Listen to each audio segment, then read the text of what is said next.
Antônio, foi por pouco, hein? Eu sei que lá no fundo você já tinha aceitado a demissão, já tava pensando em voltar pra Portugal, né? Só a escalação e o que você fez no segundo tempo, né? Colocando os moleques que você nunca tinha colocado pra jogar tudo de uma só vez. Ali eu vi que realmente você já tinha chutado o balde e aceitado o resultado. Mas que bom, né? Que bom que salvaram nossa pele no final do jogo. E agora, cara, o Antônio vai ter a chance de se redimir contra o Cuiabá, um jogo em casa, diante da torcida, tecnicamente mais fácil do que esses últimos aí, né? São Paulo, Atlético Paranaense, Inter. Então o Corinthians tem tudo para retomar confiança nessa quarta-feira, inclusive caso ganhe, né, tem grandes chances de escapar da zona finalmente e claro, e com tudo pra cima do Palmeiras, que pode ser ali a nossa virada de chave na temporada. Mas agora sim, né, falando um pouquinho do jogo, eu vi que a torcida ficou bem dividida com o desempenho do time, né, vi nego falar que o Corinthians foi bem, já outros dizendo que tomou apavoro, que o time nem competiu, que aquele 1-0 tava barato, mas a verdade, cara, é que tudo depende da sua expectativa. Como eu já tinha falado aqui, eu esperava um Corinthians jogando retrancado, no contra-ataque e sem vergonha nenhuma de jogar pelo empate. E foi o que fez o primeiro tempo inteiro. Deixou o Atlético à vontade, deixou jogar, né? Às vezes parecia até ritmo de treino, porque os caras não faziam pressão, não conseguiam marcar lá atrás, o Atlético tocava a bola, o time ficava só assistindo e ficava nisso o jogo inteiro, né? Martelando, até que saiu o gol de cabeça no finalzinho, sem chance nenhuma pro Donelli, inclusive. E ali, cara, eu acho que todo mundo já tinha aceitado a derrota na hora. Pô, esperar que esse Corinthians, do jeito que tá jogando, fosse virar aquele jogo, conseguir o empate, né? Da forma que foi no final, era acreditar em Papai Noel, né? Por sorte, ou demérito talvez, eu acho que foi mais demérito, o Atlético, na minha visão, abriu mão do jogo. Eles poderiam ter feito 2, poderiam ter feito 3, até 4-0, quem sabe, porque pressionaram, estavam chegando, teve bola na trave, teve Donelli fazendo milagre, pegando tudo, teve pressão, mas ao mesmo tempo você via que os caras estavam felizes com aquele 1-0, estavam satisfeitos, estavam tranquilos. O fato da bola não entrar não parecia estar incomodando tanto eles, e foi aí pra mim que o Corinthians cresceu. A entrada do Coronado também, cara, pelo amor de Deus, como é que esse cara foi parar no banco? Ah, mas ele não marca tão bem. Ah, mas o Corinthians perde em recomposição, como disse o Caio Ribeiro, né? Como se o Mosquito fosse o próprio Bellingham brasileiro, o Zidane. Defende e ataca na mesma proporção. Então, depois que ele entrou, foi nítida a mudança de postura do Corinthians, né? Mudou da água pro vinho. Teve até tabela entre ele e o Garro, coisa que, por sinal, a gente não via há muito tempo. E aí é o que eu falei no começo. O Antônio meio que já estava aceitando aquela derrota, posteriormente à demissão, e saiu colocando Arthur Souza, Matheus Araújo, Kaique Ferrari, que nem treinar com o profissional ele treina, como quem diz,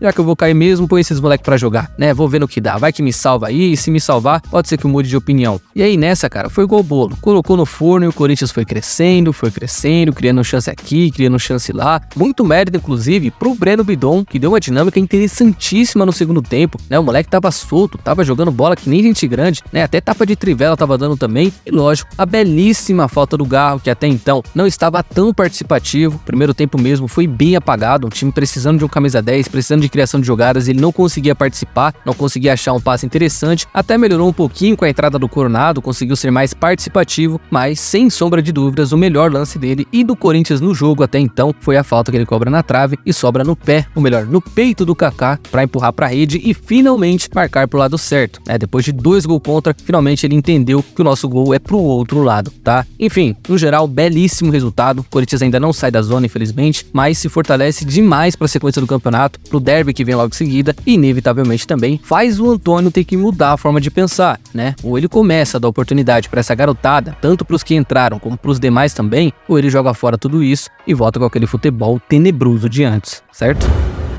Nossa, não contente em sair da forma que tá saindo, vocês viram que o Carlos Miguel meteu o louco pra não viajar pra Curitiba, né? Simplesmente do nada, o cara alegou que tava sentindo dores na região do tornozelo, dos dois aliás, e que não teria como ir pra esse jogo, não teria como viajar. Aí foi fazer exames e pelo que foi divulgado não dei nada, tava tudo 100%. Mas lógico, ninguém aqui é besta, né? Recentemente saiu aí que o Nottingham iria pagar a multa dele nas próximas horas, então certamente isso foi uma orientação dos seus empresários para evitar qualquer tipo de lesão e possivelmente a desistência dos ingleses nesse negócio. Mas isso, cara, não só irritou toda a diretoria do Corinthians, toda a torcida do Timão, como com os próprios jogadores e comissão técnica. Pô, pra chegar ao ponto do Antônio, o treinador do time, ir na coletiva e falar que só vai pôr pra jogar quem quer estar aqui, é porque realmente pegou muito mal. O Donelli também, apesar de minimizar a situação, não escondeu a chateação, entre aspas, com a forma do Miguel de sair, com esse migué que ele deu pra não ir pro jogo, né? E aspas, lógico, porque quanto mais cedo o Carlos fosse embora, mais cedo ele ia jogar.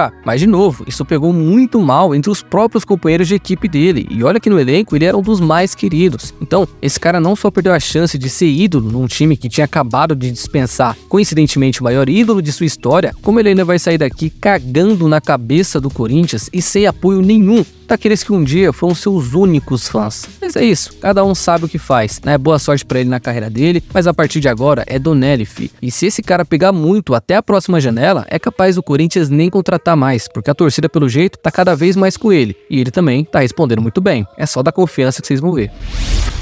O Fausto Vera realmente tá indo embora do Corinthians, tá? Não foi nem relacionado para esses 2 últimos jogos porque estava sendo negociado com o Atlético Mineiro. E ainda ontem sai a informação de que o acordo estaria próximo de ser anunciado, sendo uma venda de 5 milhões de dólares, tá? Se falava em 4 quando começaram as especulações e agora esse valor subiu mais 1 milhãozinho, ou melhor, 5 milhões. Lembrando que o Atlético não vai assumir dívida nenhuma do Corinthians com o Argentinos Júniors. Ou seja, esses 3,5 milhões de dólares que estão sendo cobrados na justiça é o Corinthians que vai tirar do próprio bolso para pagar. Então, praticamente essa venda vai toda para pagar o processo e o que sobrar, aí sim, vai poder ser usado para pagar as contas. Enfim, óbvio que não é um negócio de se orgulhar, eu mesmo, por mais que não goste do Fausto, desse Fausto atual, melhor dizendo, acredito que seria mais benéfico tentar o empréstimo, pra quem sabe ele volte mais confiante no ano que vem. Só que, cara, infelizmente o futebol não é uma carreira do FIFA. O Corinthians deve até hoje pela compra do Fausto. O Corinthians não tem dinheiro pra pagar o cara do sorvete do Parque São Jorge. E considerando também, cara, que recentemente a gente liberou aí Cantillo, Bruno Mendes, Bozelli, todo esse pessoal de graça que custou uma bala lá atrás, pelo menos o Fausto aí sai dando retorno financeiro pro clube. Mas é isso, e se por acaso, né, ele for pra lá e se der bem, começar a jogar bola, voltar a ser aquele Fausto de 2022, parabéns pra ele. Mas aqui, mano, definitivamente não ia sair mais nada, tá?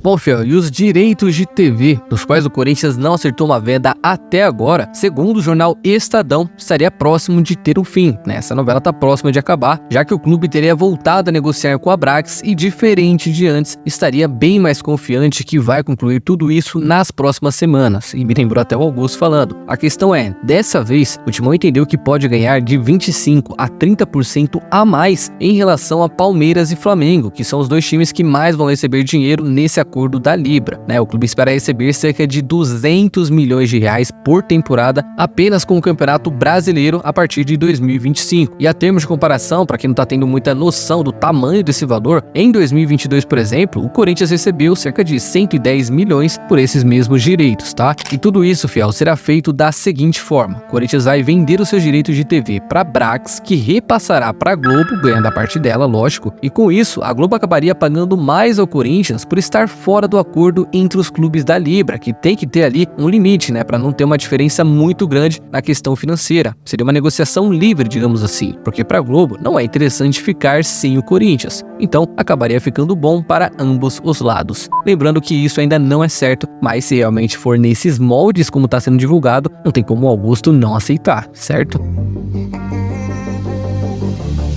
Então, fiel, é isso por hoje. E antes de vocês saírem do vídeo, não se esqueça de deixar a curtida e se inscrever no canal, que já vai estar me ajudando demais e vai contribuir para mais vídeos por aqui, certo? Espero vocês numa próxima, tamo junto e vai, Corinthians!